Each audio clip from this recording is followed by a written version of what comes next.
Chapter 11, Water. All week long, I've been tying up my hair at night, wearing a shower cap in the tub, and pulling my hood over my head whenever I am outside. I am doing the best job of not getting my hair wet. On Friday, Mom helps me pack for Amanda's birthday slumber party. I am almost finished getting ready when Mom tells me, "Don't forget your scarf and shower cap, and make sure you sign the birthday card. It's on the dresser." Then Mom looks the invitation over one more time and says, "Ryan, it says here to bring a swimsuit just in case you all go swimming. I've packed your swimsuit, but I don't want you getting into the pool, okay? You can sit on the side and get your feet wet, but no swimming. Your hair has only been pressed for a week. Let's keep it looking nice," she tells me. "But Mom, I love to swim," I remind her. "I took swimming lessons when I was 3 years old, and every summer we all go to Nat Dishman Community Center and swim during the family swim hour. Ryan, I am serious. You hear me? You better not get in that pool." "Yes, ma'am," I say. I don't even say it in a pouting voice, because I know if I do, Mom might say I can't go at all. And that would be worse than not being able to swim.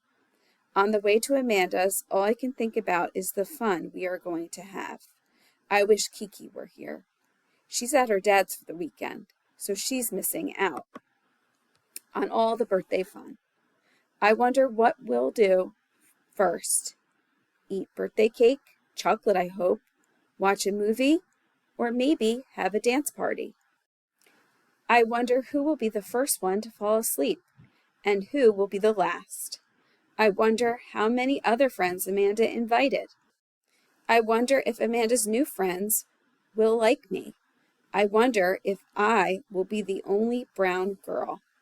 I wonder if they will think I am weird for not getting in the pool. We pull up to Amanda's new house. It looks nothing like her old house. It is wider and taller, and everything looks better than what I have at my house. Mom drops me off with kisses and says, "I'll pick you up tomorrow afternoon."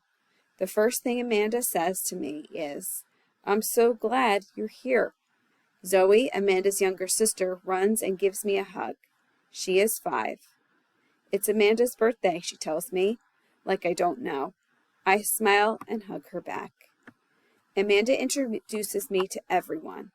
There are 4 other girls: Haley, Caitlin, Red, and Sophie.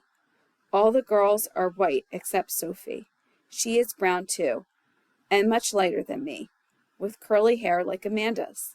We spend the first hour dancing to one of Amanda's new video games where you can hold the control and follow the steps on the screen. We're all pretty good at dancing, except Red, who is getting more and more frustrated the more points me and Haley get. Zoe is in the way, dancing wild and not even following the guide. Mrs. Keaton takes her to her playroom. "Come on, I'm going to put on a movie for you to watch," she says, and they disappear. We eat pizza and drink so much soda. My belly is tight. Then we sing happy birthday and eat cake. Not chocolate, but still good. Red complains that my slice of cake is bigger than hers, and it is, but not by much. It's not her birthday, and if Amanda doesn't care, she shouldn't care. And so while she's going on and on about her slice being smaller than mine, while she's not looking, I slide an even worse, smaller piece close to her and exchange it. So now she really does have the worst slice that was cut. There's not that much frosting on it either. Haley sees what I've done and smiles at me. Red doesn't even notice because she's talking and talking about me and Amanda, but about a friendship she knows nothing about. She says, "Who is Ryan? Your best friend or something?" Amanda says, "Yes, she is. I've known her since the 2nd grade. We lived on the same block. Well, you don't live on the same block anymore, she says. You two barely see each other. How can you be best friends? It doesn't matter where your friends live. Home is not about, yeah, it does matter. And I live right across the street. I spend time with Amanda every day. We walk to school together. We walk home from school together. We hang out on weekends. I wish Kiki were here. I wish Amanda's birthday party was like last year. Just Amanda and Kiki and me. 3 friends is enough. Good thing Amanda's mom calls for us. Girls, let's get ready for swimming pool. Red runs to change into her bathing suit, and everyone is acting like didn't just say the meanest thing to me. But it doesn't matter now. We're all changed, and we're going to have fun at the pool. I have never been in a house that has its own indoor swimming pool. I think if I lived in a house like this, I would swim every single day, and not just in the summer. Mrs. Keaton is in a swimsuit too, but she doesn't get in the pool. She is lying on a lounge chair reading a book. She says there are floaties if anyone wants to use them. Everyone knows how to swim, so no one gets any of the foam noodles. Amanda's older sister, Melissa, is in the pool with us. She is 17, and she used to be a lifeguard at the community center until they moved. I wonder if she volunteered to watch us, or if Mrs. Keaton is making her. Melissa sees me sitting on the edge of the pool and calls over to me. You don't want to join us? No, thank you, I tell her. I don't say anything about my hair. Just dip my feet in the water and kick up a gentle splash. But then Red backstrokes over to me and says, What's the matter? Scared of the water? She doesn't give me a chance to tell her how good a swimmer I am, and how every summer I got to the pool. It's not that deep, Red says, pointing to her right. If you stay on that side, you can stand up in the water. Don't be a scaredy cat. I'm not a scaredy cat, I tell her. Red shrugs and whirls away and joins the other girls who are all playing Marco Polo. Sophie is trying to tag someone, and every single time she gets close to Amanda or Caitlin, she misses. It's so funny to watch her waving her hands from side to side, almost reaching them, but not. Finally, Sophie tags Red, and then, all of a sudden, Red is tired of playing. Why don't we do something else, she says. I think she's saying this because she doesn't want to be it. Red says, Let's see who can hold her breath and breathe underwater the longest. She swims closer to the girls. They huddle and wade in the water. Whoever wins is Amanda's new best friend. Red looks at me. Then she says this. Too bad you can't swim, Brian. I can't swim. Well, you're not in the water, and that means you're not Amanda's best friend anymore. What kind of person shows up to her best friend's birthday party and refuses to play with everyone else? I am not going to let some girl named after a color in the rainbow tell me I am not Amanda's best friend. I get up, go into Amanda's bedroom, and take my scarf and swim cap out of my suitcase. I know Mom said not to go swimming, but this is technically not swimming. Plus, I am tying my hair up like I do at night and wearing my shower cap like I do in the tub. Double protection. My hair won't be that wet, will it? I rush back out to the pool and get in. We can have the contest, Amanda says, but it's not about being my best friend. Yes, it is. I can tell Red is serious, and so am I. Once I get in the water, Red says, Okay now, who can hold their breath underwater the longest? Ready? 1, 2, 3, go. The 6 of us sink our heads into the water. Our eyes get big, and mine begin to sting, but I stay underwater. Haley is the one to pop up, and then Caitlin. Sophie is next, and I can't believe it, but Amanda is right after her. I thought she might beat us all, which would be funny if she won, being her own best friend. It gets down to me and Red. I close my eyes and hold on a little longer. And in a few seconds, I hear the water splash and realize Red has given in. I won! I won! I leap back up on top of the water, and I am ready to celebrate. I am Amanda's best friend. I will always be Amanda's best friend. I expect Amanda to be smiling. Maybe Caitlin, Sophie, and Haley too.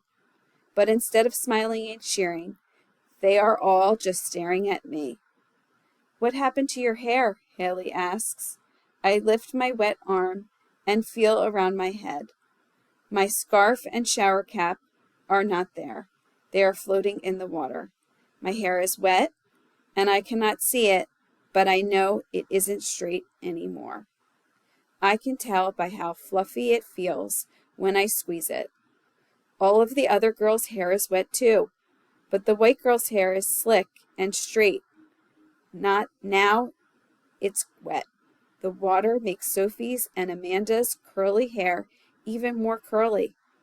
Your hair looks like it got electrocuted, Red says.